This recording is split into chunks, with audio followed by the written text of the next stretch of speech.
Desa Kradenan menghadapi penurunan produktivitas hortikultura akibat serangan hama yang meningkat.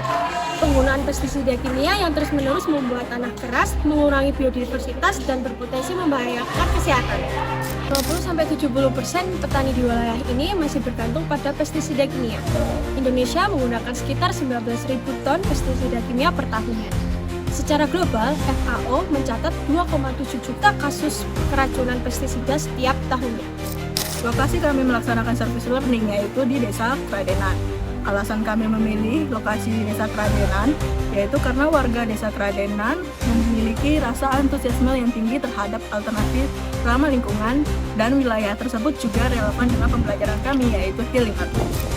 Untuk tujuan dari kegiatan service learning kami ini yaitu mengurangi ketergantungan pestisida kimia melalui edukasi, pelatihan pembuatan pestisida alami, dan pendampingan praktik di lahan.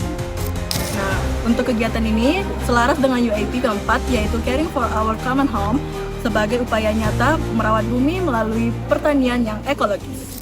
Pada tahap awal, kami mulai memproduksi pestisida alami menggunakan bahan organik yang mudah ditemukan di sekitar desa. Bahan-bahannya antara lain bawang putih, daun pepaya, serai, daun sirsak, tembakau, air panas, dan sedikit sabun cair sebagai pengikat. Proses pembuatannya dimulai dengan menghaluskan bahan-bahan yang kaya akan zat aktif seperti alisin, papain, dan capsaicin. Semua bahan kemudian direbus, dicampur, dan didiamkan hingga sarinnya keluar dengan optimal. Setelah proses penyaringan, cairan pestisida alami siap digunakan. Kami juga menggunakan dokumentasi rinci agar petani dapat mengulangi proses ini secara mandiri. Setelah membuat pestisida, kami langsung melakukan observasi ke lahan pertanian di Desa Kradenan.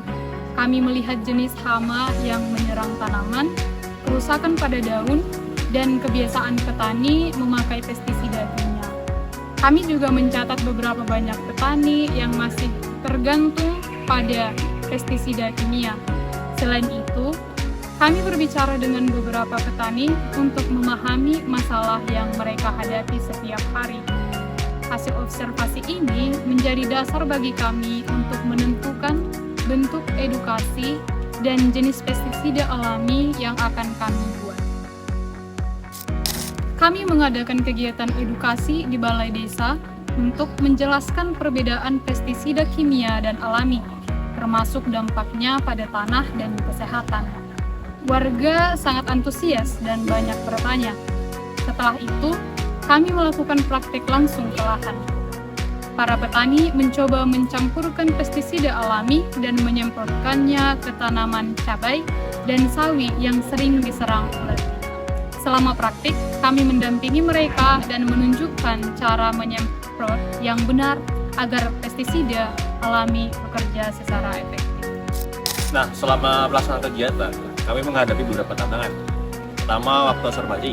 Kemudian, observasi yang terbatas membuat kami harus bekerja cepat namun tetap teliti. Kemudian yang kedua, jarak desa yang cukup jauh dengan akses jalan yang tidak selalu mulus menjadi tantangan tersendiri.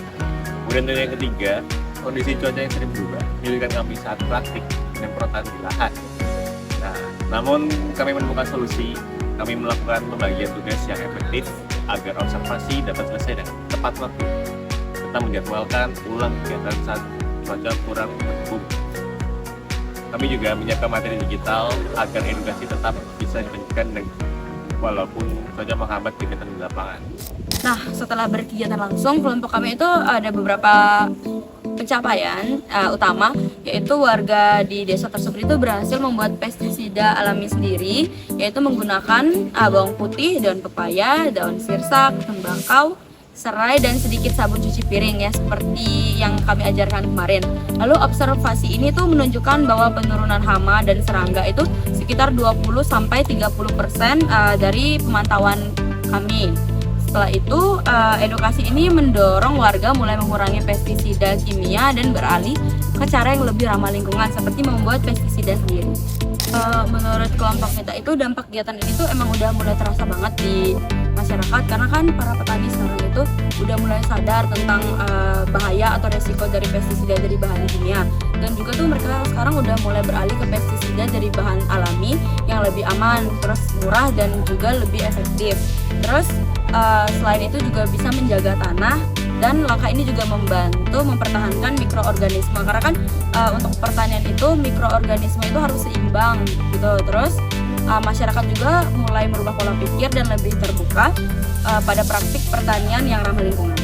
Dari kegiatan service learning kelompok kami kemarin, kami mendapatkan bahwasannya perubahan lingkungan tidak hanya bergantung terhadap teknologi, melainkan pada kemampuan kita untuk bergerak dan berubah bersama masyarakat lewat edukasi yang sederhana.